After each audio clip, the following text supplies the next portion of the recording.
Olá, pessoal, família Portal Paz. Esse é um vídeo de segunda-feira, um dia de perguntas e respostas que vocês mandaram pelo chat, pelos comentários dos vídeos e alguns dos membros que encaminham direto para a gente.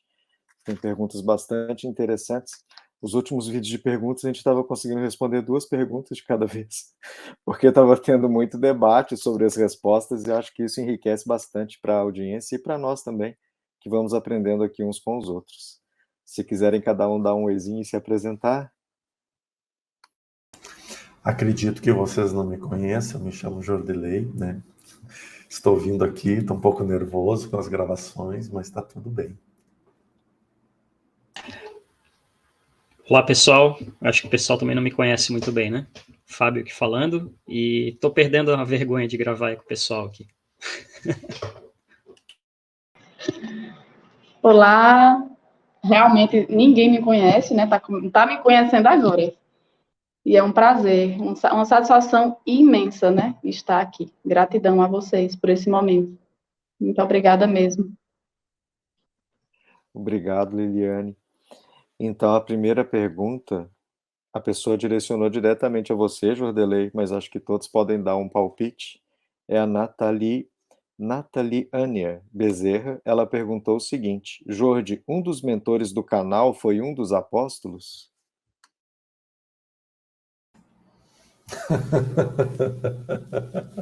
Ai, não me bote contra a parede assim. Polêmica! Polêmica. Minha querida irmã, as informações que o Oikenaz passou para vocês é pouca coisa menos do que eu sei, tá? Mas ele também não me fala tudo, ele não me revela, ele vai me revelando em partes. Mas o que nós sabemos é que sim, que o Oikenaz conheceu Jesus, que ele foi curado por Jesus e que ele se tornou um dos seguidores de Jesus, né? E teve alguns momentos que ele disse: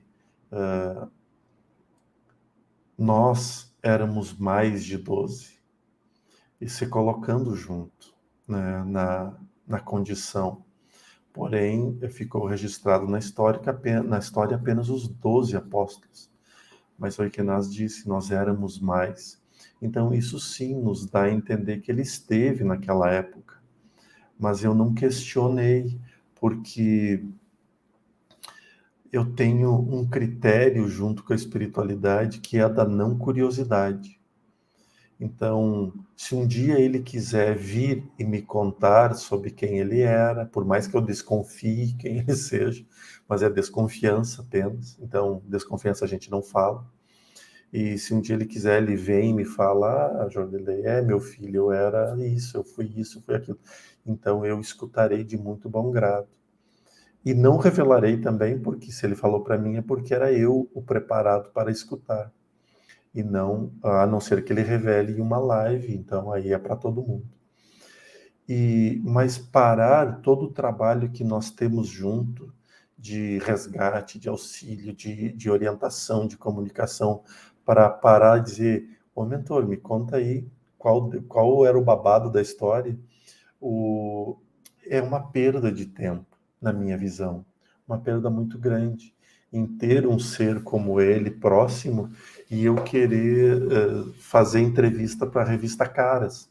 Nada contra Caras, né? Eu nem sei se ela existe ainda, mas é para a revista de fofoca. Eu estou fazendo uma entrevista para um ser para saber de fofoca. E isso me coloca numa posição muito ruim, eu não gosto disso. Como eu não gosto também de ser interrompido no meu trabalho para futilidades.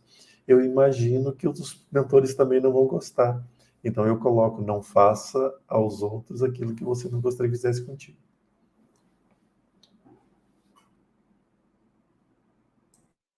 Teve um dia que nas perguntas, eu estava fazendo as perguntas que o Pava no dia não podia estar na live. E a primeira pergunta foi uma pergunta que eu tinha resgatado lá de trás, não era a pergunta que tinham feito lá ao vivo. E a pessoa tinha perguntado assim: Jesus, né, um ser tão espiritualizado e tão elevado, mas tem um lugar que ele habita, tem um lugar que ele chama de lar? E eu achei essa pergunta muito interessante, e eu fiz achando que era o Eikenaz que ia responder. E aí no dia, não era o Eikenaz, era o Pai João que estava lá, e ele falou o seguinte: ia ser tão bom se fosse o Eikenaz que estivesse aqui. Eu fiquei pensando comigo assim, acho que vocês trocaram na última hora para não responder essa pergunta capciosa, né? Porque eu sabia que era uma pergunta que ia puxar o assunto de Jesus, né? E aí, mas eu estou guardando a pergunta. No dia que eu achar que, que for o Eikenaz que estiver respondendo, eu vou perguntar isso outra vez. Mas o Pai João, ele trouxe uma resposta muito linda, nos explicando sobre os lugares, os inúmeras moradas da casa de nosso Pai. Né? Abriu um pouquinho mais a mente em relação aos lugares. A resposta em termos de conhecimento foi perfeita, só não deu a resposta da revista Caras.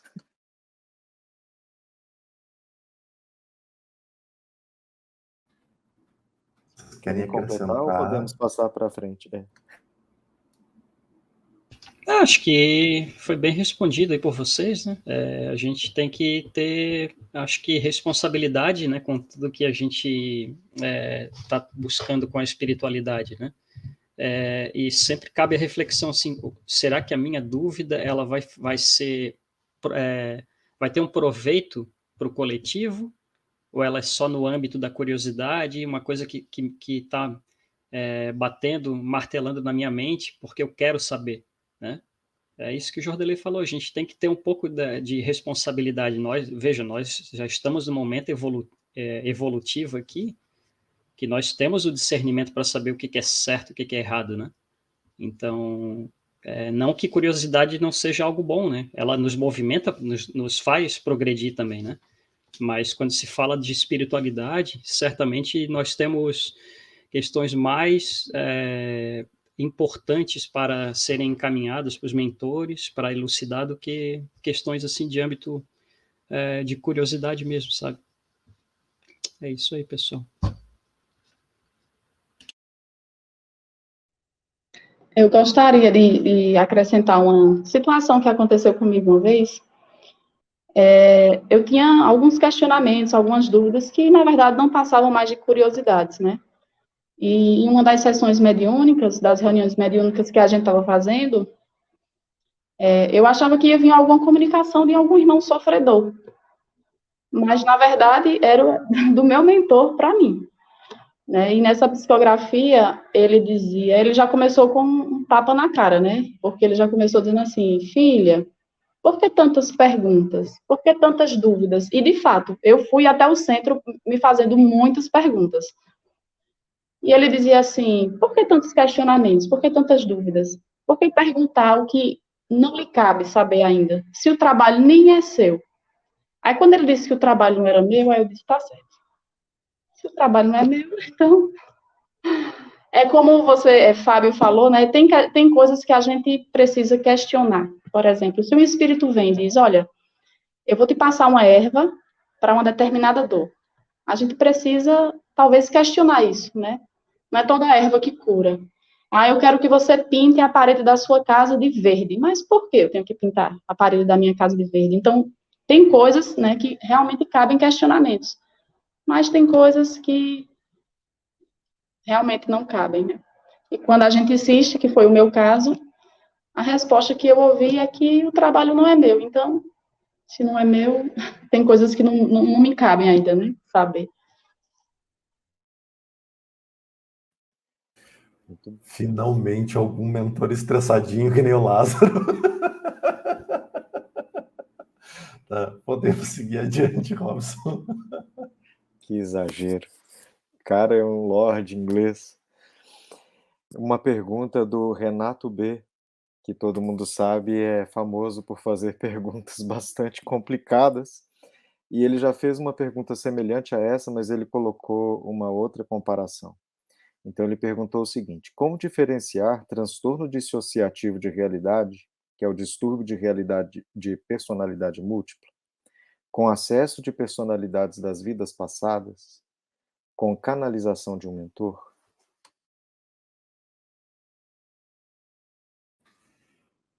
Eu voto que o Robson comece falando. Então eu vou começar falando da primeira parte, né? Porque em termos psíquicos, da psicologia mesmo, né? Transtorno de personalidade múltipla é uma coisa muito controversa, porque não é como se a personalidade, do ponto de vista médico, pudesse partir em várias partes, né? A personalidade, ela tem vários ângulos, e tem hora que cada hora um desses ângulos está se mostrando para o mundo externo. Não é bem como se tivessem dois Jordeleis ou três Jordeleis lá dentro brigando, né? E né, teve um filme famoso, um livro famoso, que era As Três Faces de Eva, né? Que era um caso psíquico que a mulher tinha três mulheres dentro dela e cada hora uma se manifestava. E, na época, quem estudava espiritualidade achava que poderia ser possessão, que poderia ser uma personalidade de uma vida passada da mulher, né? E não três partes da própria personalidade atual dela. Então, eu estou entendendo que a pergunta do Renato vai por esse lado, e ao mesmo tempo, assim, que hora que eu consigo diferenciar isso, né? A personalidade minha diferente de um mentor mesmo que está vindo trazer algo. Porque se for animismo, é como se fosse uma parte da própria pessoa que está trazendo a mensagem, né? E não um mentor que está trazendo a mensagem. E aí ele quer saber dicas de como diferenciar uma coisa da outra. Bem, já que é o Renato e a gente pode complicar a vida do Renato, né? Renato, eu te recomendo livro No Mundo Maior de André Luiz, capítulo 9, Mediunidade, é o nome do capítulo. Ali, Calderaro fala exatamente sobre esse processo do animismo, né? Porque todos os estudiosos estão muito focando animismo. E ali ele dá uma explicação rápida do porquê isso prejudica a mediunidade. Porque acaba colocando tanto empecilho para que novos trabalhadores surjam, que tudo é animismo, que eles acabam tendo medo de cometer animismo e então não forma novos médiuns, eliminando uma camada muito grande de trabalhadores. E então, ele diz sim que temos que estudar o animismo, mas o animismo não é a fonte principal das preocupações. O que eu sei desse capítulo porque hoje eu li uma parte dele, né? Por isso que está fresquinho na mente, que foi exatamente a conversa que eu tive à tarde com a Liliane sobre esta questão do animismo, que é um dos pontos muito trabalhados. Por exemplo, a comunicação espiritual, a primeira comunicação que se dá não é para os outros, é para nós. Então chega, por exemplo, um espírito e diz assim, uma pessoa encarnada, perdoe, diz, eu recomendo a você que você leia tal obra. Né? Bem, esta obra, em primeiro lugar, é para quem falou, em segundo lugar, para quem escutou. Né? Mas ela precisa, se chega a informação, a primeira informação é para nós. A informação, ela é para nós. Então, nesse ponto que as pessoas às vezes confundem o animismo. Porque qualquer mensagem que chegar, seja de uma personalidade sua, e aí nós estamos tratando do animismo mesmo, ou seja, do meu estado espiritual, que pode estar vinculado ao meu inconsciente, ao meu subconsciente, com informações positivas do passado, né, agregadoras do passado. E ele se manifesta trazendo conhecimento, esse conhecimento está vindo à tona. Então, provém de um espírito. Provendo de um espírito e o conteúdo sendo de cunho elevado, moral, intelectual, então ele tem que ser usado, independente de quem for. Isso poderá ser um mentor, poderá não ser um mentor. O importa é o conhecimento, que é muito bom. Nesse processo inicial é muito normal essa confusão. Será que é meu? Será que não é meu? Com o desenvolvimento, a gente já vai eliminando algumas dúvidas da comunicação. Fica outras dúvidas, ou surgem outras dúvidas, mas a dúvida da comunicação não mais. Por quê? Porque a gente aprende a reconhecer a energia do espírito que chega perto. Então, a gente sente que ele chega, a gente sente uma transformação na nossa psicosfera espiritual e física, então a gente não tem dúvida. É uma comunicação, mas isso é trabalho e desenvolvimento. Um outro ponto que a gente pode ver, por exemplo, eu posso citar a apometria como caminho. No tratamento da apometria, é possível colocar 4 médiums ali, os 5 ou 6, e nós pegarmos um nome de uma pessoa que vai ser trabalhado, por exemplo, Jordelei. Vamos trabalhar com o Jordelei. O Jordelei não está passando bem, está com... e bota ali. Os 6 médios incorporarem personalidades diferentes de Jordelei, de épocas diferentes, de períodos diferentes, e serem trabalhados todos ao mesmo tempo. Isso é uma questão que se desenvolve na quebra de tempo e espaço, e é onde se comunica. Ali seriam 6 personalidades do mesmo espírito. Médios descuidados talvez tratariam como obsessores, cada um obsessores diferentes, mas se tratando do mesmo espírito. Então, o processo da espiritualidade, se nós olharmos desse olhar macro, ele é complexo. Mas se nós olharmos de um olhar micro, ele não é complexo, porque ele nos faz ver o seguinte, tá? O que essa mensagem disse? A mensagem disse para mim fazer isso, isso, isso. Isso me traz algo positivo? Me faz ficar bem? Faz. Isso eleva a capacidade do meu irmão mais próximo? Sim. Então, não tem que ter dúvida, não tem que ter medo de quem é a comunicação. Apenas transmita. Eu não sei se eu entendi bem a pergunta, mas acho que eu falei bastante coisa. Se não era, eu enrolei.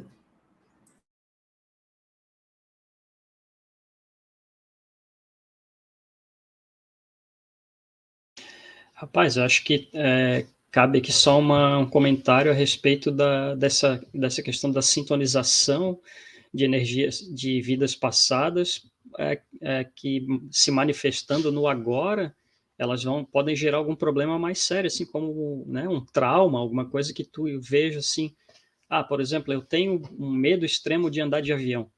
Pô, mas eu nunca andei de avião nessa vida e eu tenho esse medo latente em mim. Certo que está vindo alguma energia de uma outra existência que está manifestando no agora.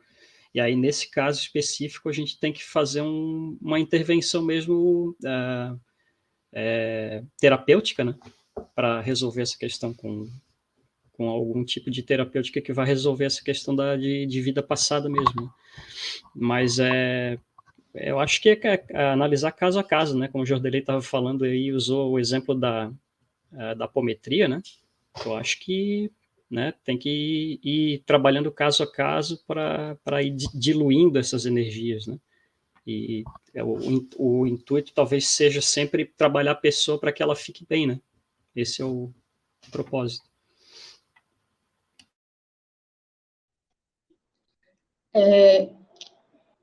Eu costumo dizer que, assim, que pelas experiências de apometrias, né, que eu já trabalhei e eu costumo trabalhar com apometrias, as personalidades, elas sempre se manifestam de forma negativa. Sempre é através de algo negativo.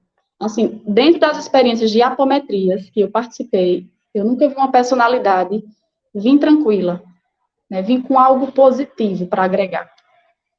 Então, assim, eu acredito que é muito importante a gente se conhecer. Eu tenho as minhas personalidades, eu tenho as minhas experiências de vidas passadas, eu tenho a minha história, eu tenho os meus ancestrais, mas eu também me tenho aqui nessa encarnação. Aqui quem está aqui sou eu, é Liliane. Se eu fui Inácia em vidas passadas, mas aqui agora quem está é Liliane. Não que eu não deva desconsiderar as minhas existências passadas, eu tenho que considerar. Mas lá dos meus acordos, quando eu decidi vir para cá, esses acordos, eu estou vivenciando eles aqui, né? E há um propósito de eu vivenciar esses acordos aqui. Então, eu acredito que a questão do autoconhecimento, você se conhecer, ajuda muito. E eu parto do pressuposto do seguinte: o mentor, ele vai vir sempre com algo positivo, algo que dê luz, algo que prospere, algo que ajude. E na minha concepção, né, eu acredito que as personalidades, elas vêm sempre com algo negativo. Por exemplo, nós fizemos um trabalho com uma moça chamada Ana, ela é advogada, e ela sempre amou cabelo curtos. A Ana, dessa encarnação, ama cabelo curtos. Porém, existiam momentos na vida dela que davam agonia nela para raspar a cabeça e se mutilar. E ela dizia, Liliane, nesse momento eu me desconheço, porque não sou eu. Só que parece que é um desejo íntimo, que é um desejo escondido que quer me incentivar. Eu falei para ela, Ana, você precisa se... A partir do momento que você detecta que há uma disputa entre você, Ana, e esse desejo, talvez aí haja uma persona, uma personalidade, querendo intervir, querendo ainda intervir na sua existência atual. Então, assim, dentro das minhas experiências de apometria, as personas, elas sempre vêm com alguma manifestação inferior. E mentor, para mim, é sempre algo que prospera, algo que traz luz, algo que traz auxílio, algo que traz paz. Persona, não vejo persona se manifestar dessa forma. E o segredo é eu me conhecer. Eu preciso saber dos meus gostos, o que é que eu gosto, se aquilo que eu gosto é fruto de crenças limitantes negativas que eu adquiri no meu âmbito familiar, da religião, da sociedade, né? Ou se eu, Liliane, realmente gosto daquilo. É feito relacionamento afetivo. Os relacionamentos afetivos que eu atraio para mim, será que faz parte das minhas crenças limitadoras, do meu âmbito familiar, do que os meus ancestrais vêm trazendo, né? Por isso que eu também trabalho com a constelação familiar, a gente trata muito essa questão das crenças limitadoras, né? Dessa questão do âmbito da convivência em sociedade, das religiões, dos dogmas, do que é justo, do que é errado, do que a sociedade prega, porque eu preciso separar entre aquilo que eu aprendi como crença limitadora e entre aquilo que eu sou como crença limitante positiva. Né? Então, eu acho interessante que investir no autoconhecimento, eu preciso me conhecer. Uma das primeiras coisas que eu fiz para poder, assim, mergulhar mesmo a fundo na mediunidade foi me conhecer. Eu não menosprezei isso, até porque, como eu já falei para vocês antes, eu sempre fui uma pessoa muito desconfiada, eu era um São Tomé, eu tinha que ver para crer. Então, como eu questionava muito, eu vi a necessidade de eu me conhecer, eu saber o que era meu, o que não é meu nessa existência e o que é do mentor. Não quer dizer que hoje, no dia a dia, a gente não tenha ainda algumas dúvidas, né? Não existe o médium preparado. Nem Chico era um médium preparado, né? Existiam situações que Chico ainda estava ali aprendendo, né? Então, é isso. Eu acho que o autoconhecimento ajuda muito nessa questão de separar o que é mentor, né, e o que é personalidade.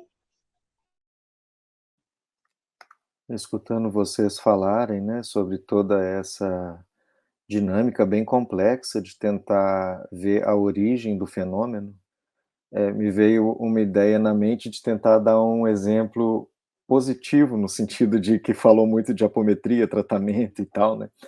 Então vamos dizer que, por exemplo, tem lá um jovem que, quando está no centro espírita, começa a tocar piano como se fosse um pianista profissional, né? E ele nunca estudou piano. E aí, de repente, alguém da casa vira e fala assim: eu acho que você é a encarnação de algum músico importante, né? Então, é um reflexo da sua vida passada, um conhecimento que vem da sua vida passada e que você está aqui conseguindo expressar para a gente. E uma outra pessoa vira e fala o seguinte: não, eu estou vendo que aproxima o espírito do músico na hora que ele toca e ele está sendo só médium desse músico que aproxima. Não é do espírito dele que está vindo essa execução musical, né?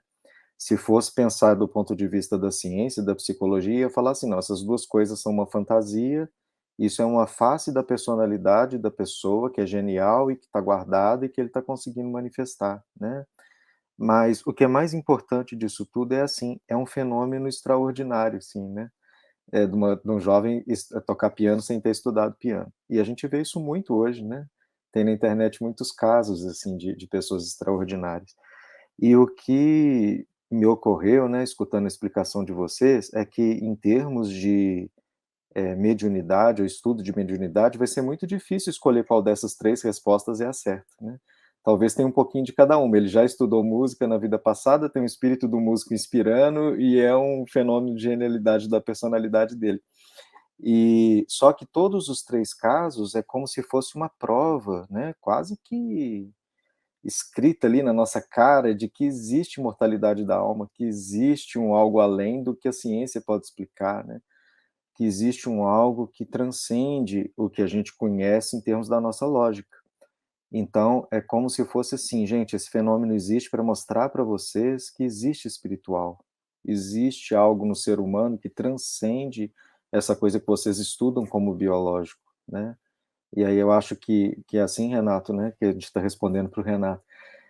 Talvez o sentido por trás da tua pergunta, se a gente for pensar o que o Jordelei falou assim, mas o que que diz a mensagem? O que que diz o Espírito que está manifestando, né?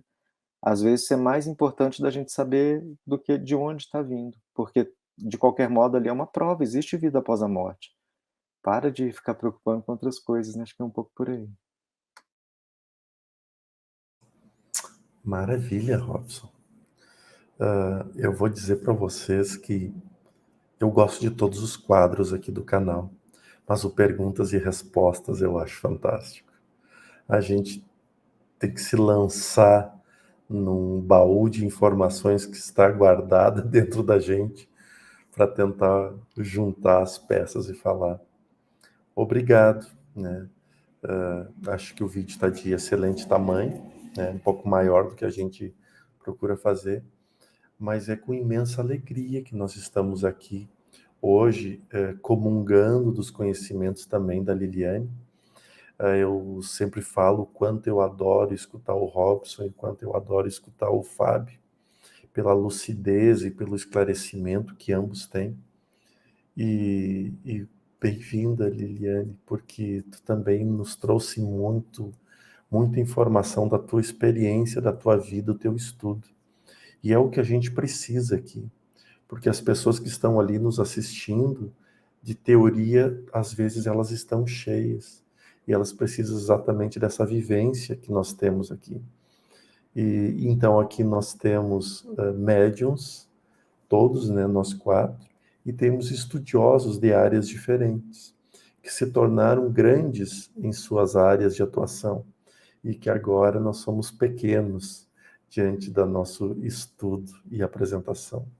Então, assim a gente vai seguindo, vai trabalhando e vai desenvolvendo. Desejo uma semana linda, abençoada e especial a todo mundo. Segue lá nossa campanha nataldeamor.com.br e nos auxilie nessa campanha tão linda que o Portal Paz apoia o ECAM, que é o Hospital Espiritual Casa de Amor, situado na cidade de Lauro de Freitas e Salvador. E também vá lá, portalpaz.org, vá lá, Portal Paz 1, que é no Instagram, venha para cá, né, no YouTube, assista mais, dê like, compartilha, assina o sininho, ou seja, todas aquelas recomendações normais de todo mundo, mas eu aconselho também uma outra coisa, dá um pulinho ali no vizinho, que se chama Jordelei dos Santos, que é a continuação dos vídeos aqui do portal, aonde estão vindo mensagens muito lindas do Espírito Marco Túlio, trazido pelo meu querido Fábio, gravado por ele, editado por ele. O Fábio realmente está apitando, chutando, cabeceando e tentando defender. Literalmente está fazendo isso e está um trabalho lindo. Assim como tem um trabalho tão lindo de uma trabalhadora que está fazendo uma obra do livro Jesus no Lar, que também encanta por demais. Venha, nos prestigie e ajude a divulgar ainda mais a mensagem de amor, de respeito e da espiritualidade. Que sejamos a espiritualidade em atuação. Um abraço grande, fiquem com Deus.